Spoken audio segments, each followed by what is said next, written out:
The University of Michigan-Dearborn now says student athletes won't be playing until at least March. Now those athletes are looking for sound reasons why they're seemingly the only institution that isn't getting an opportunity to play. 7 Action Sports reporter Justin Rose spoke with current student athletes on their fight to play.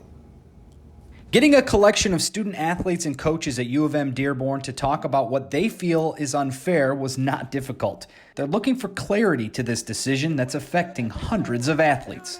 I think that's the magic question, right? From at least a communication perspective, as the data all points out, that risk has largely been mitigated, right? I mean, the state is opening up.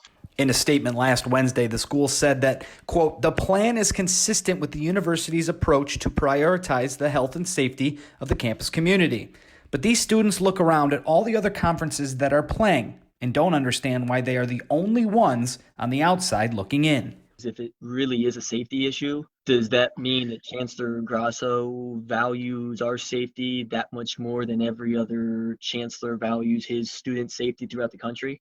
I just think it's a little ignorant for him to assume that he has that much more information or knows that much better about the safety of his athletes. Lawrence Tech, Madonna, Rochester, Siena Heights, Spring Arbor, all of those are NAIA schools that have plans to move forward and are actively training and working out their athletes right now.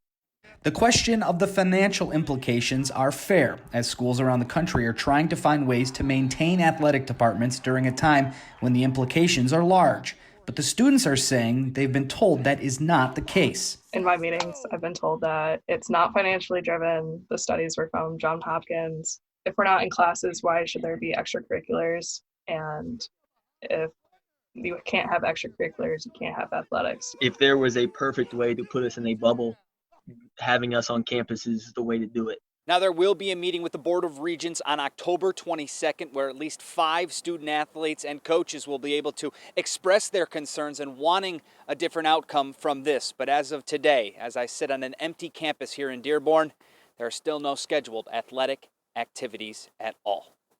In Dearborn, Justin Rose, 7 Action Sports.